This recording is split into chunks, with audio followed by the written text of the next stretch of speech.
নমস্কার, কেমন আছেন সবাই? আশা করছি সবাই খুব ভালো আছেন। রাইমার নতুন একটি ব্লগে আবারও একবার আপনাদেরকে স্বাগত জানাচ্ছি। আজকে বিকেল থেকেই ব্লগটা শুরু করছি। কদিন থেকেই আমার শরীরটা ভালো নেই, আপনাদেরকে তো আগেই বলেছিলাম। এতটাই কোমর ব্যথায় কষ্ট পাচ্ছি যে কিছু করতেই ভালো লাগছে না। তাই সময় মতন না ব্লগটাও দিতে পারছি না। কিন্তু আজকে ব্যথা নিয়েই উঠে দাঁড়িয়েছি আর ঠিক করেছি আজকে বিকেল থেকে এই যে রুটিনটা আমার থাকে সেটা আপনাদের সাথে শেয়ার করব। আর তার সাথে আরও একটা ভালো জিনিস শেয়ার করব। বিকেলবেলায় উঠে আগে রিহানকে তো জল খাওয়াতে এলাম, কিন্তু ও ঠান্ডা জল খাবে না, ও গরম জল খাবে। তাই একটু গরম জল করে দিলাম ওকে। জলটা খেয়ে নিয়ে এবার চলে এসেছি একটুখানি পায়েস বসাবো। এক আধ দিনে একটু পায়েস করা থাকলে না আমাদের রাতের রুটির জন্য আর চিন্তা করতে হয় না। যেহেতু শরীরটা ভালো ছিল না, তাই রাতের জন্য কোনো রান্না করে রাখতে পারিনি। এমনকি আজকে দুপুরবেলাতেও না বাইরে থেকে খাবার এনেই খেয়েছি। কিন্তু এবেলায় আর উপায় নেই, আমার হাজবেন্ড তো কাজ করছে নিজের, তাই আমাকে রিহানকেও সামলাতে হবে আর এদিকে আমার ঘরের কাজগুলোও করতে হবে। তো একে একে কাজগুলো শুরু করে দিয়েছি। আর এমন এক এক দিন হয় জানেন তো, যেদিন আমার শরীর খারাপ হয় সেদিন দেখি রিহান এমন করে, মানে এমনিতে আমার কোলে আসতে চায় না, কিন্তু এক এক দিন ও দেখি আমার কোল থেকে নামতেই চায় না।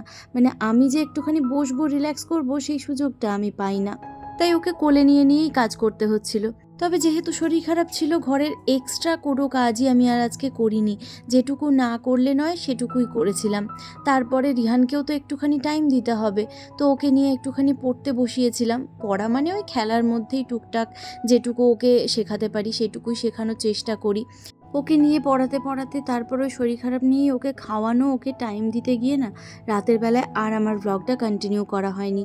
খুব ইচ্ছে ছিল রাতের পুরো রুটিনটা আপনাদের সাথে শেয়ার করব, তবে এর পরের কোনো একটা ব্লগে নিশ্চয়ই সেটা করব।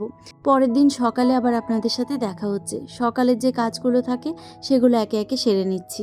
যাই হোক, অঞ্জলি চ্যাটার্জি বলে এক দিদিভাই আমাকে কমেন্ট করেছিলেন আগের ভিডিওতে যে আপনি একটুখানি যোগা করুন সময় মতন, তাহলে এই ড্রেসগুলোতে আপনাকে আরও বেশি ভালো লাগবে। তোমার কথার উত্তরে প্রথমেই একটা কথা বলবো দিদিভাই, আমাকে আপনি বলো না, তুমি বলো, আমার তুমি শুনতে বেশি ভালো লাগে।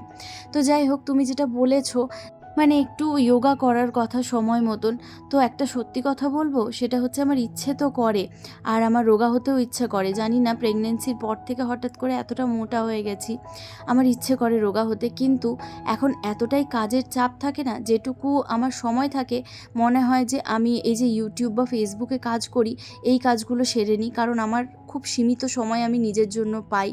আর সেইটুকু টাইমটা যদি আমি এখন এক্সারসাইজ করে পার করে দিই, তাহলে আমার এই কাজগুলো কে করবে? তো সেই জন্য আমি আর নিজের দিকে অতটা ধ্যান দিতে পারি না। তবে আমি চাইছি একটু ডায়েট করে ওয়েটটা কমিয়ে নিতে, সেটাও খুব একটা হয়ে উঠছে না। তোমাদের মধ্যে যদি কেউ আমাকে একটু এই বিষয়ে হেল্প করতে পারো ওয়েট কমাতে, তাহলে আমার সাথে একটু যোগাযোগ করো। এদিকে তোমাদের সাথে গল্প করতে করতে আমার চা হয়ে গেছে। তোমাদেরকে শুরুতেই বলেছিলাম না যে আজকে একটা ভালো জিনিস নিয়ে আলোচনা করব। সেটা হচ্ছে, আমাদেরকে যদি কখনো কেউ দুঃখ দিয়ে কথা বলে, সেই সিচুয়েশনে আমাদের কি করা উচিত, বা সেই সিচুয়েশনে আমরা কিভাবে নিজেকে শান্ত রাখবো।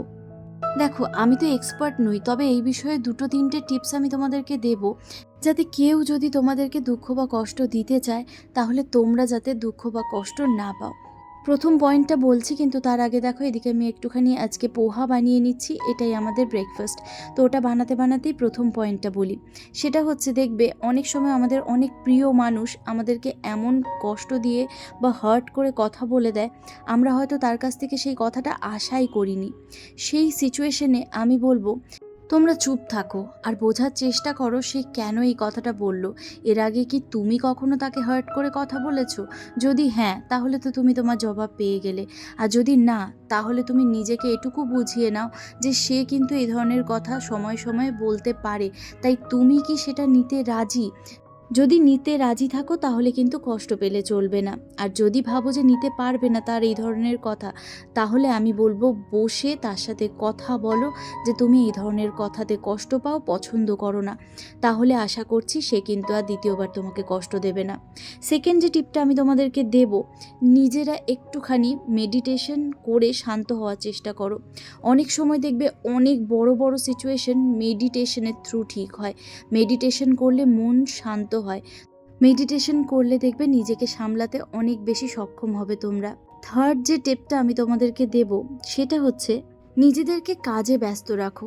যখনই নিজেদেরকে কাজে ব্যস্ত রাখবে তখনই দেখবে তোমাদেরকে যদি কেউ খারাপ কথা সামনে এসেও বলে যায় তাও সেটা তোমাদের গায়ে লাগবে না, কারণ তোমাদের কাছে সেই কথাটা নিয়ে ভাবার সময়ই থাকবে না।